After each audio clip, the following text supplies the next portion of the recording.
ርብቃና አቤል ደስታቸውን አጣጥመው ሳይጨርሱ የሚያሳዝን ነገር ተፈጠረባቸው። ከዚህ በፊት እንግዲህ አዙ ምግብ ሰርታ ሰታት ነበረ ማለት ነው። እና ያን ምግብ ግን መቲ ስልክ ትደውልና ለአዩ ደስ የሚል ዜና ተፈጥሯል ትለዋለች። እሱም የምን ደስታ ነው በሚላት ሰዓት እንግዲህ ነገሩ ተሳካኮ አዙ እኮ ያንን ነገር ሰጠቻት እስካሁን ድረስ ወርዶ ሊሆን ይችላል ትለዋለች። እሱም ይደናገጥና ስልኩን ዘግቶ ወደ ርብቃ ክፍል እየሮጠ ይሄድና ምግቡን እንዳትበላ ይከለክላታል። ምን ተፈጥሮ ነው ብላ እሷም ስትደናገጥ አይ ምግቡ ጥራት የለውም ቆሻሻ ቲማቲም ስከትፍ ነበር ያየዋት ብሎ እንግዲህ ምግቡ እንዳትበላ አድርጓታል። ነገር ግን እሱ ጥሩ ወዳጅ ለመምሰል ነበር እንደዛ እያደረገው፣ ምክንያቱ ደግሞ እንዳይጠረጠር ስለፈለገ ነበረ። ነገር ግን መጨረሻ ላይ እንግዲህ ርብቃ መድኃኒቷን ለመዋጥ መድኃኒቷን ካስመጣች በኋላ አዙ ካመጣችላት በኋላ አሁን እኔ ነኝ ውሃ ማመጣልሽ ይልና እንግዲህ ውሃውን ለማምጣት በሄደበት ሰዓት ያው መድኃኒቱን እንግዲህ ውሃው ውስጥ ጨምሮ ለርብቃ ሰጥቷታል ማለት ነው። ርብቃም መድኃኒቷን ከዋጣች በኋላ ለመተኛት ከአቤል ጋር ክፍል በገቡበት ሰዓት ወዲያው ምንም ደቂቃ ሳይጨርስ ነበር እንግዲህ የርብቃ ልጅ የወረደው። በጣም ያሳዝናል። እንግዲህ ሐኪም ቤት ሄደውም ባረጋገጡት መልኩ እንግዲህ ወንድ ልጅ እንዳረገዘች ነበረ ዶክተሩ የነገራቸው። ደስታቸውንም መቆጣጠር አቅቷቸው አቤልም ልጁ ተወልዶ እስከሚስመው ድረስ በጣም ነበር የቸኮለው ማለት ነው። ሪችም አክስትን እስክትሆን ድረስ አንዴ አክስቱ ነኝ፣ አንዴ እናቱ ነኝ፣ አንዴ እህቱ ነኝ እያለች በደስታ እየቀወጠችው ነበረ። እንግዲህ አዩም ይሄን ደስታቸውን ወደ ሀዘን ነው መቀይርባቸው፣ እንዲያስለቀሱኝና እንዲያዋረዱኝማ አይቀሩም እያለ ነበረ። እንደፎከራውም እንግዲህ አድርጎታል። አዩ ምንም የማይመስልበት እንግዲህ አስመሳይ ነው። የአዩ ክፋትና የአዩ አስመሳይለት ደግሞ በጣም ይለያል። እንግዲህ አዙንም የማሚን ክላስ ቁልፉን ፈልግልኝ ባላት መሰረት አዙም ደቂቃ አልቆየባትም ነበረ። ስልክ እንትኑን ቁጥሩን ምንድነው ቁልፉን አምጥታ ትሰጠዋለች። በዛም መሰረት ማሚ ክላስ በመግባት እንግዲህ ወረቀቶችን ያገኛል። ወረቀቶችን ባያቸው ሰዓት ግን በጣም ነበር የተናደደው። የቤቱን ካርታና እንግዲህ የድርጅቱንም ሆነ በቃ ያለውን ንብረት በሙሉ በርብቃ ስም አርጌዋለሁ ብላ ነበር ላዩ ከዚህ በፊት የነገረችው። እና ያንን ባየበት ሰዓት ግን እንግዲህ ማሚ ተኝ ያው አሟት የተኛችበት ይመጣና ማሚ ላይ ይጮህበታል።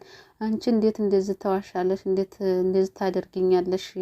ሁሉም ነገር በርብቃ ስም ነው አላልሽኝም ነበር ወይ? ማናት እሷ ብሎ እንግዲህ ስሟን ሲጠራት ነበረ ማለት ነው። እንግዲህ በመቲ ስም ነበረ ሁሉንም ነገር ያደረገችው ማለት ነው። ቀጥታ ግን ያንን ካየ በኋላ ቀጥታ ወደ መቲ ዘንድ ነበር የሄደው። ከመቲም የእውነት ወዷትና ናፍቃውን የመጣ መስሏት በጣም በደስታ ነበር የተቀበለችው። እናም ስለ ቤተሰቦችሽ እስኪ ንገሪኝ ብሏት ነበረ። እሷም እንግዲህ ስለ ቤተሰቦቿ ነግረዋለች። እናቷ በህፃንነቷ አረብ ሀገር እንደሄደች እና ያሳደጎቹም ሰዎች በጉድፈቻ ለፈረንጅ ሊሰጡኝ ሲሉ ጎረቤቶች ናቸው ደብቀው ያስቀመጡ የነበረ እያለች እንግዲህ ሁሉን ነገር አስረድተዋለች። እሱም ይሄንን ነገር እንግዲህ በስሙ ማዞር ስለማይችል አንድ ሀሳብ ይመጣለታል። እሱም ሀሳብ ዳዳ የመቲ ልብ መስረቅ ነበረ። ምክንያቱ ደግሞ የውልሽ ንብረቱን የቤቱን ስም እኮ ባንቺ ስም አደረኩልሽ፣ ሌላውን ሀብትም ሁሉ ባንቺ ስም አድርጌያለሁኝ። ከዚህ በኋላ አንቺን አግብቼ በደስታ መኖር ነው የምፈልገው ይላታል። እሷም ደስ ብሏት እውነት መስሏት እውነትን ነው እኔ እኮ እንደዚህ የሚያስብልኝ ሰው አለ ብዬ አላስብም ነበረ፣ ለካ እንደዚህ ታስብልኛለህ የማትወድ መስሎኝ ነበር እያለች እንግዲህ እሷም ስትል ነበረ። እንዴት ነው የማልወድሽ ሚስቴክ ሆነሽ እያለ እንትን ሲያታላት ነበረ። በመጨረሻም እንግዲህ በቃ ቻው እንገናኛለን ብሎ ጥሯት ከሄደ በኋላ ለጓደኛው ደውሎ የሆነውን ነገር በሙሉ ሲነግረው ነበረ። ምንድነው የተፈጠረው? እረ የተፈጠረው ነገር እኮ ይኸውልህ የመቲ እናት ማሚ መታለች እኛ ጋር ነው ያለችው እና ታዲያ ሀብትና ንብረቱ በሙሉ በመቲ ስም ነው ያለው። ስለዚህ ያለኝ አማራጭ አሁን ወደ ራሴ ማዞር ስለማልችል እንግዲህ ሀብትና ንብረቱን ባንቺ ስም አድርጌያለሁ አልኳት። ከዛም ካግባባኋት በኋላ መጨረሻ ወደ ራሴ ስም አድርገዋለሁ። ያለኝ አማራጭ እሱ ነው። በፍቅር መቅረብ ነው ያለኝ አማራጭ መቲን እያለ ሲያወራው ነበረ።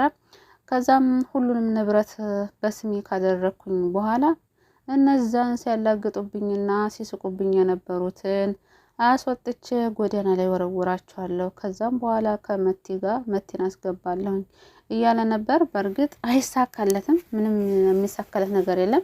ምክንያቱ ደግሞ ማሚ አሁን እየተሻላት ስለሆነ ማሚም አሁን ራሷ ቁጭ ማለት ትጀምራለች። በዛ ላይም ደግሞ የኔ ርብቃ ብላ ተጣርታለች ማለት ነው።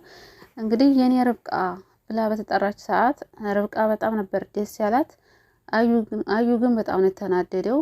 ታይ እንደዛ አይደለም እያስመሰለች ነው አውቃ ነው በሚላት ሰዓት ርብቃም ተው እንጂ እንዴት እዚህ እንደዚህ ተይዛ በግድ ተጨናነቃ አይደል እንዴ ርብቃ ብላ የጠራችኝ? እንደዚህ ተጨናነቃማ ለማስመሰልማ እንደዚህ ተጨናነቃ አትጣራም ስትለው አራታይ ማመን የለብሽም ብሎ ይነግራታል።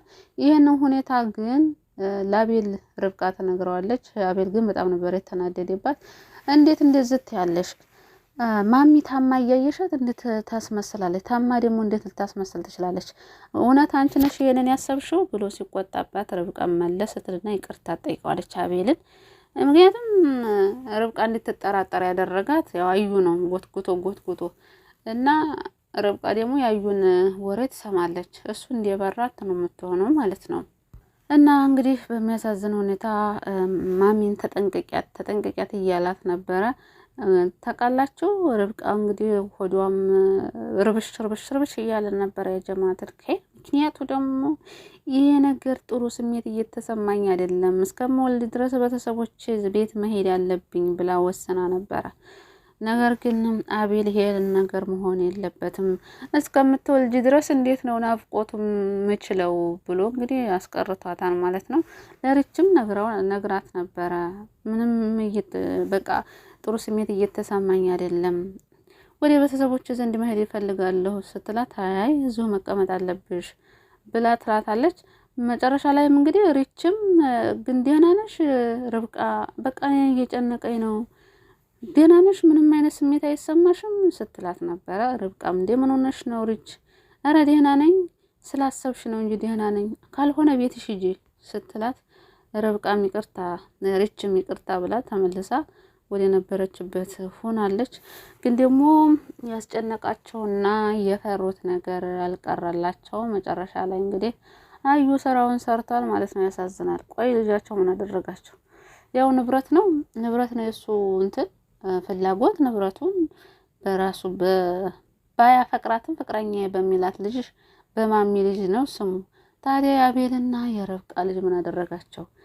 መጀመሪያ ለመወደድ ብሎ ሪች ማነች አዙ ያደረገችውን ነገር አስተው አሁን ደግሞ በገዛ እጁ ለምን ሰው ያደረገው ሳይሆን በገዛ እጅ ባረገው ይሻላል ብሎ ነው መሰለኝ። በራሴ እጅ ላስለቀሳቸው ብሎ አስቦ ሊሆን ይችላል እንደዛ ያደረገበት ምክንያት።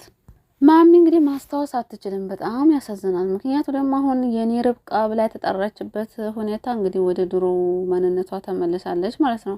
ክፉ የነበረችበትን ማንነት ረስተዋለች ማለት ነው። ክፉ የነበረችውበትን ፓርት እንኳንም ረሳቸው ማለት ነው። ምክንያቱ ደግሞ የበፊቱ ማንነቷ ይሻላል። እና እንግዲህ አቤልም በቃ እንኳን ነቃሽልኝ እያለ እንግዲህ እንዲሁ የዶሮውን የባለፈውን ማንነትሽን እዛው ረስተሽው ቅር ያሁኑን ማለት ነው ያሁኑን ጸባይሽን እርሽው የበፊቷ ማሚ ትመለስልኝ ብሎ እንግዲህ ጉልበቷ ላይ ድፍት ሲል ማሚም ታዲያ ጸጉሩን እያሻሸችለት ነበረ። ጸጉሩን እያሻሸችለት እያለ አቤልም በጣም ደስ ብሎት ወይችን ማሚን ነው የምፈልጋት እያለ ነበረ። ግን አዩ ደግሞ እንደዛ በሆኑበት ሰዓት ሲመጣ በጣም ነበር የተናደደ የተበሳጨው። እንዴ ነቃች እንዴ መቀመጥ ቻለች እንዴ በቃ ይሄን ዝንዟ ሊጀምርን ነው ማለት ነው እያለ ነበር። አቤልም ታው እንጂ እንደዛ አትበል፣ ምን ሆነህ ነው እንደዚህ ማለት የለብህም። በእርግጥ የበፊቱ ያሁኑ ጸባዋ ነጭነቱ ቢደብርም ለኔ ግን እንደዚህ ሆና ከማያት ይሄው ስድቧና ግልምጫዋ ይሻለኛል እችላታለሁ እያለ ነበር። እንግዲህ ርብቃና አቤል መልካም ልብ ነው ያላቸው እውነት አዩ ግን አስመሳይ ነው። ውይ ምላሱ ጤፍ ይቆላል ያስመሳይ ወንድም ተብሎ። ለማንኛቸውም እስኪ ጉድ እናያለን። የርብቃ ልጅ እውነት ወርዶ ነው ወይስ በህልማቸው ነው የሚለውን እንግዲህ በጉጉት እንጠብቃለን። አረ ህልም በሆነ ብዬ እመኛለሁ ማለት ነው። ለማንኛውም ለዚህ ቻናል አዲስ ከሆናችሁ ሰብስክራይብ ማድረጋችሁን አትርሱ። ነባሮች ላይክ እና ሼር እያደረጋችሁ አበረታቱን። ርብቃና አቤል መሰቃየት የለባቸውም። ልጃቸውን ማጣት የለባቸውም።